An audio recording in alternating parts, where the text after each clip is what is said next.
Welcome to Catskills, a bi-weekly podcast delivering interviews, arts, culture, and history from New York's Catskill Mountains. At the Phoenicia Bell Bed and Breakfast in Phoenicia, New York, there's a giant maple leaf-shaped sign advertising maple syrup. There are also some lawn signs that read, "We support Midland Gas." I met with owner Tom Fraser and was compelled to ask, do you sell maple syrup at the Phoenicia Bell? No. Do you support Midland Gas? No, in fact, I'm ignorant totally about Midland Gas. There's also a fresh blanket of snow on the property, despite a pretty mild winter here in the Catskills. Faux snow, I suppose, is the way it's called. The building that usually serves as the Phoenicia Bell underwent some temporary transformations for the upcoming film Werewolves Within. I think the producers coming from California thought, there's going to be snow in the Catskills that time of year. But for the first time since we've lived up here, we're covered in faux snow, not the real stuff. Lights, camera, Catskills. This week, film in the Hudson Valley. Sponsored by the 52-mile Catskill Mountains Scenic Byway, following New York State Route 28 through the heart of the Central Catskills. For maps, itineraries, and links to area restaurants, shops, and accommodations, visit sceniccatskills.com.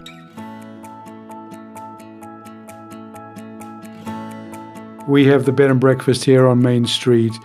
That is at the moment being used as a location shoot for a film called Werewolves Within that I think is a comedy based on a virtual reality video game. We've been descended upon by a movie crew here in Phoenicia, not only the Bell, but the town itself. The whole of the Hudson Valley has been descended upon by movie crews because it's a great location for a lot of different films. We were extras in a little film called You Can Count on Me, which was filmed here, good 10, 12 years ago.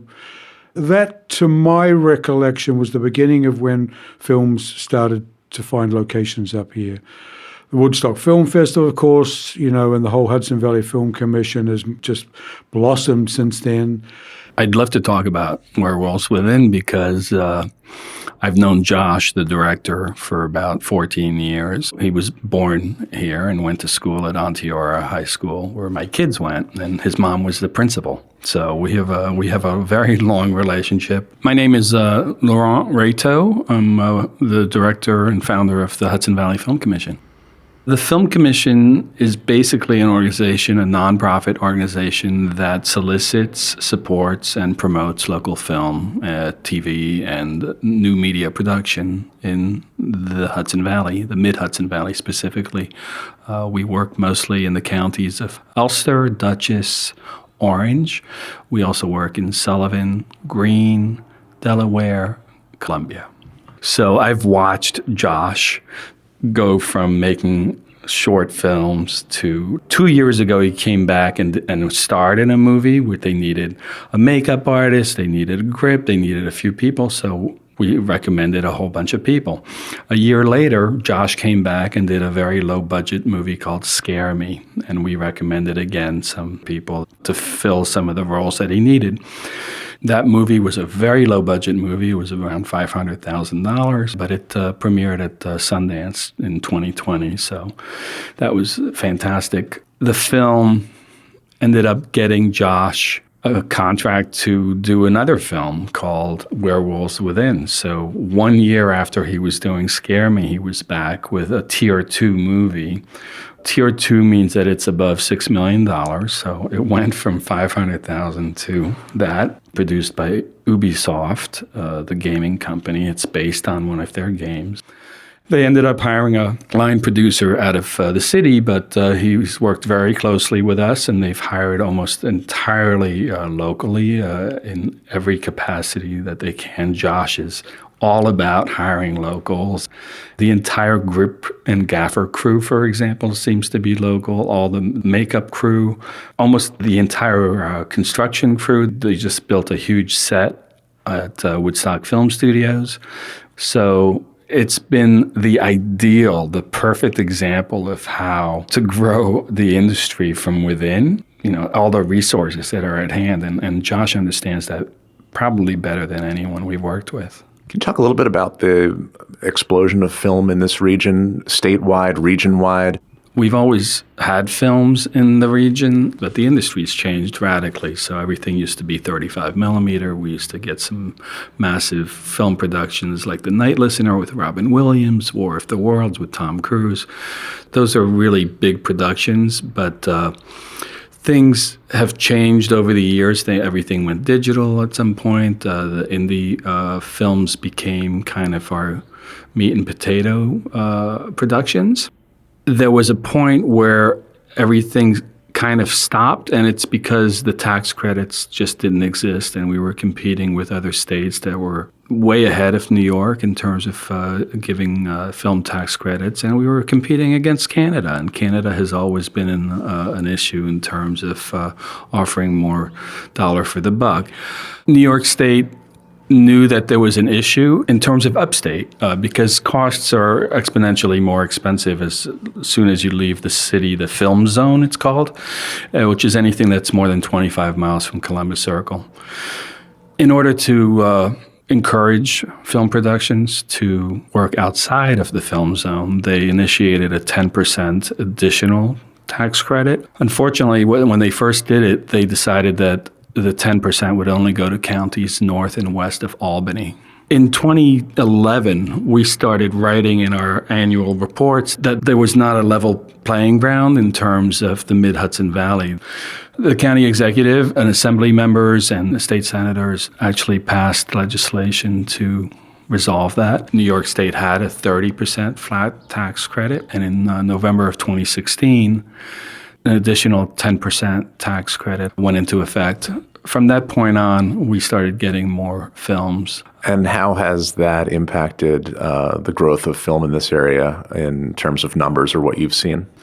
In 2016, we tracked about $9 million in direct spending. A year later, we tracked $30 million. For 2019, we just finished our data, and based on 25 films, we tracked 46 million. And so we've seen a huge rise in terms of spending. That's mostly because we're getting now some of the major TV shows, HBO, Netflix. Last year, we had 42,000 rooms that were rented just for the films, and that's Airbnbs, that's hotels, it's motels, it's inns. At the same time, we had 500 local crew members that were hired throughout the year, and over 4,000 actors and extras were hired. Overall, it's been great for the community, not only in accommodating the crews when they descend, but also employing local people. And that's especially what's positive about the Hudson Valley Commission, that's creating these crews that are here.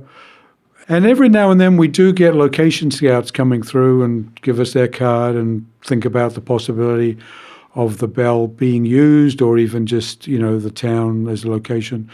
But this is the first one that's really for us actually come through and is really using our house for location shots, interior, exterior. It's actually been taken over for 3 weeks total.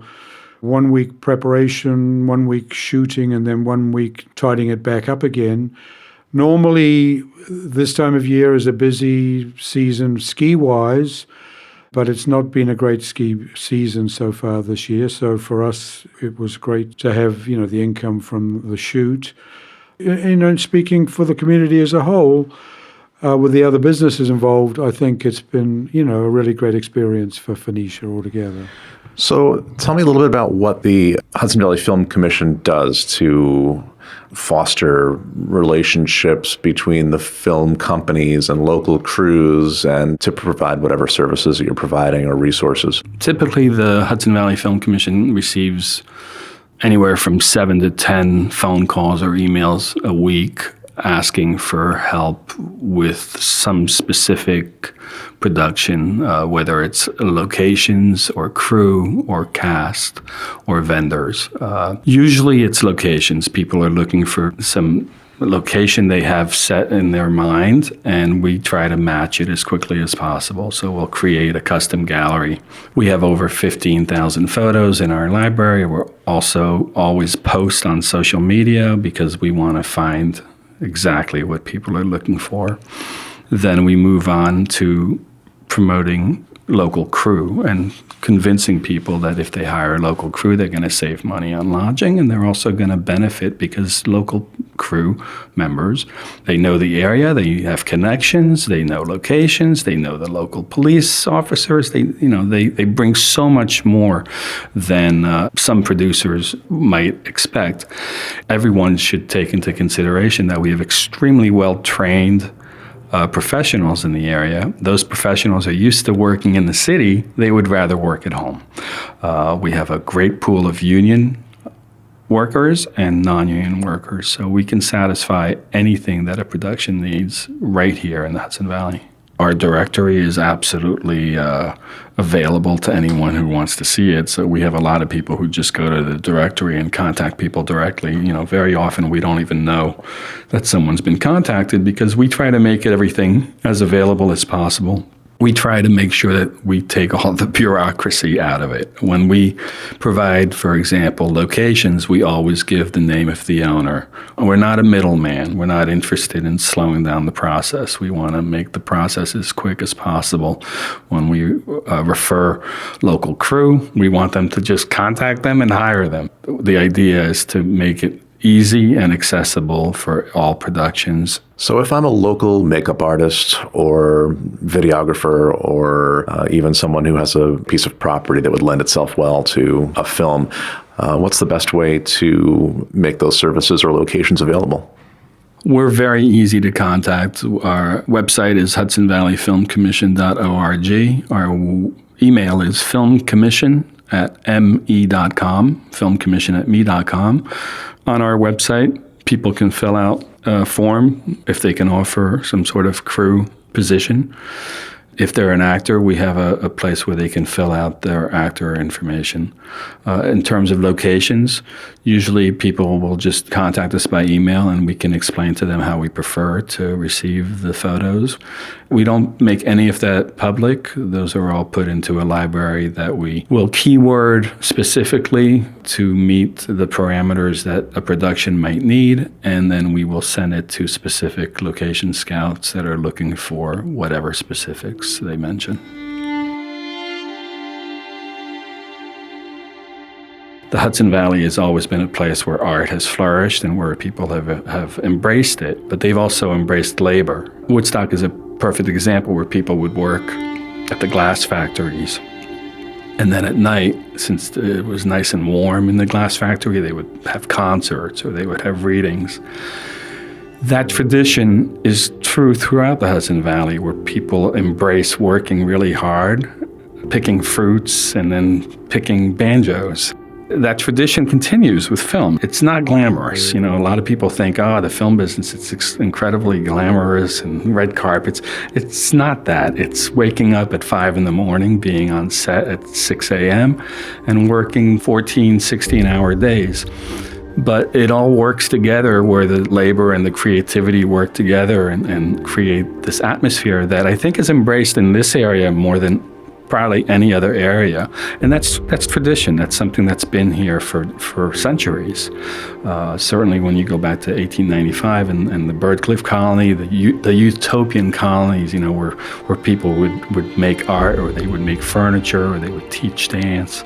Film combines all of those elements together, but it pulls it from all of the specific arts, and then when it all works perfectly, you end up with a fantastic movie. It's not always about the outcome. Very often it's about the process. So very often we'll experience a fantastic production where people become friends for life, and maybe the movie sucks, but you know what? It was a fantastic experience and everybody loved it, and they spent money and they provided an ability for local workers to pay their local taxes and to stay here instead of having to work in Georgia or going to Louisiana or New Mexico to work. And that's really our goal in the end, is to keep local workers working locally.